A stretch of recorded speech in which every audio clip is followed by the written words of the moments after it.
Ini kaitannya kebebasan beragama. Kemudian di Jakarta juga nanti pilkada ini juga akan marah. Dirbimas Jakarta nanti akan marah ini.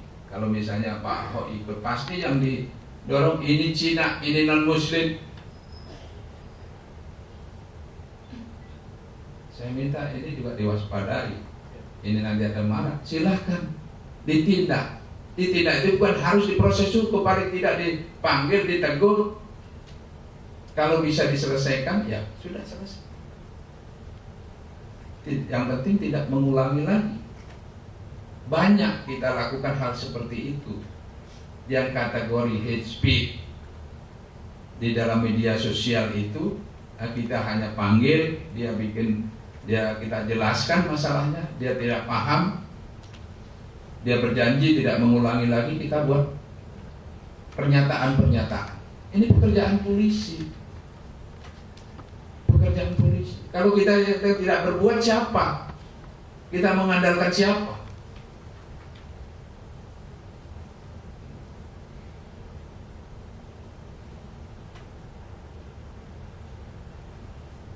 Nah, Anda Dirbimas, Anda punya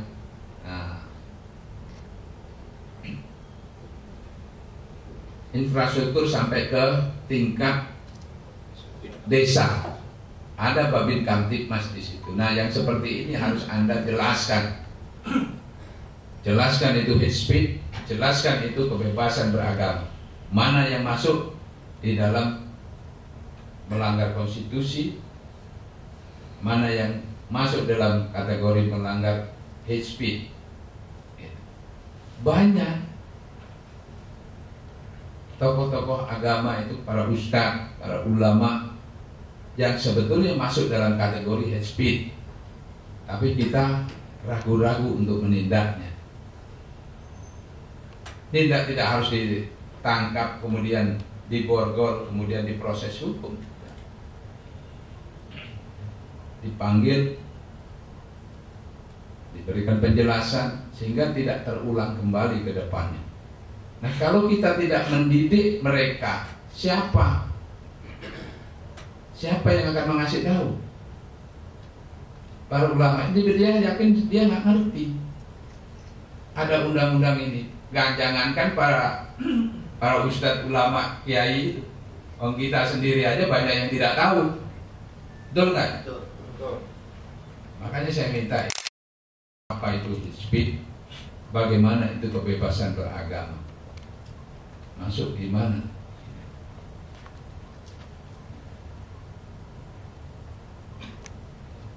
Nah, ini kita sambil mendidik mereka.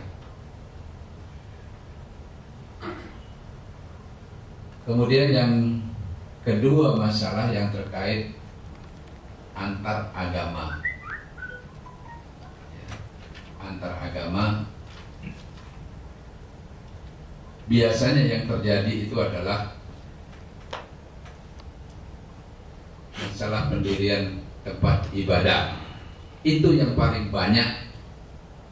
Hampir semua pendirian tempat ibadah, kemudian tempat ruku atau rumah yang dijadikan kegiatan ibadah. Ini. Kita tidak boleh berpikir mayoritas minoritas. Itu nggak boleh. Kalau kita berpikir mayoritas minoritas, nanti yang mayoritas itu seenaknya saja. Contoh yang mayoritas misalnya penduduknya Muslim. Kalau mendirikan gereja atau mendirikan pura misalnya, itu harus seizin. Kalau nggak ada izin, nggak ada persetujuan, nggak ada izinnya, tidak ada persetujuan dari lingkungannya, itu di demo rame-rame, suruh berhenti, bahkan mungkin dibongkar atau dibakar. Tapi kalau yang mendirikan masjid, yang mayoritas ini nggak ada izinnya pun, diam saja.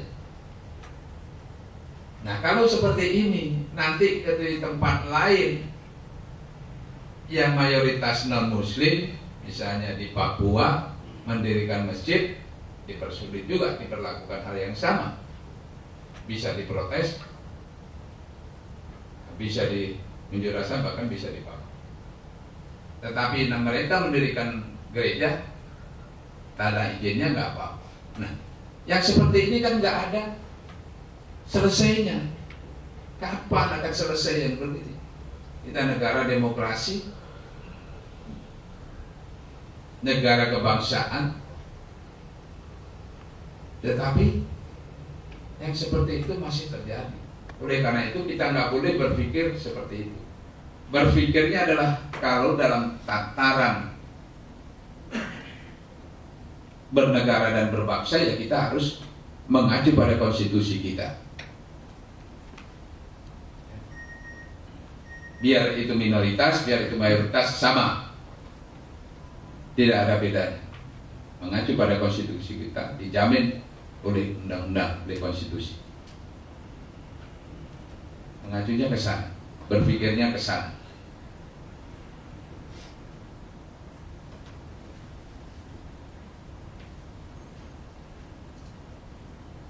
Nah, masalah pendirian tempat ibadah ini juga tidak pernah selesai. Masalahnya seperti gereja Yasmin, nggak selesai-selesai. Gereja di Philadelphia, di Bekasi, di Tambun, hampir setiap daerah pasti ada, setiap kabupaten pasti ada.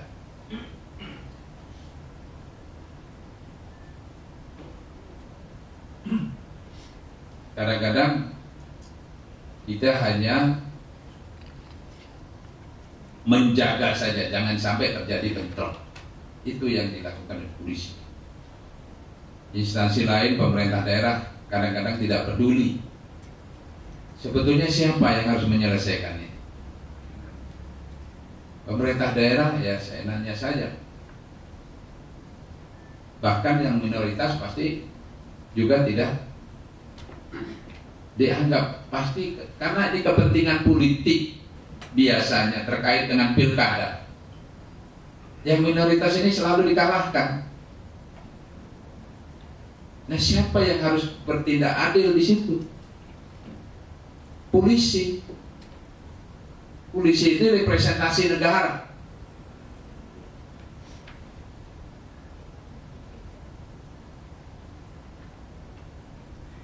Makanya kalau ada yang mau dirusak, ya harus tegakkan hukum.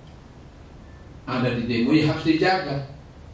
Kalau dia maksa, bentrok pun gak apa. Jangan sampai kalah sama.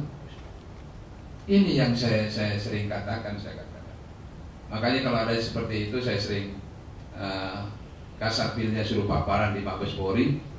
Kita bisa melihat apakah upaya itu sudah maksimum atau belum dilakukan.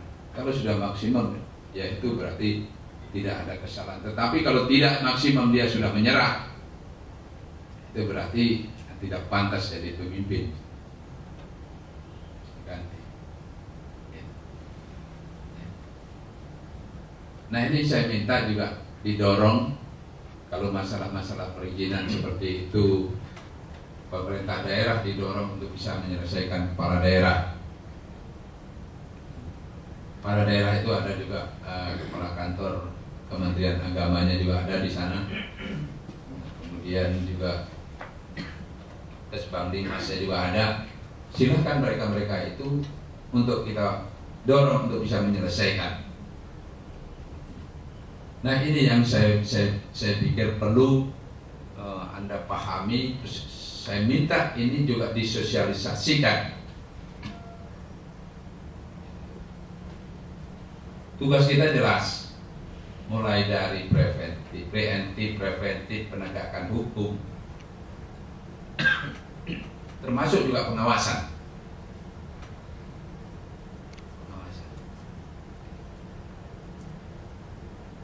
Nah, kita kalau orang tidak paham, tentu kita juga bisa pahami, kita bisa memaklumi. Karena itu tidak harus sampai ke penegakan bagaimana ini bisa disosialisasikan kepada seluruh jajaran.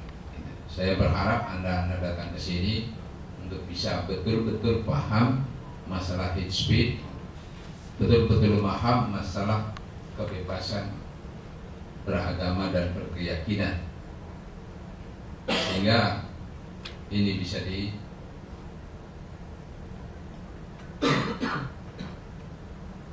diawasi dan ditegakkan aturannya. Saya berharap bahwa upaya-upaya yang sifatnya preventif itu harus dilakukan secara maksimal supaya disosialisasikan. Misalnya kita diundang di dalam satu pertemuan, kita menjelaskan masalah hate speech itu apa yang termasuk kategori hate speech yang melanggar hukum, supaya dia paham betul, walaupun itu mungkin dalam lingkup mereka itu melaksanakan kegiatan keagamaan seperti pengajian dan lain sebagainya.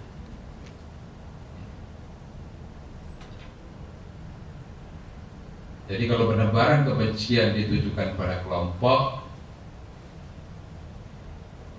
tertentu, apakah itu suku, apakah itu agama, apakah itu ras, itu bisa masuk di dalam kategori penebaran kebencian, ujaran kebencian.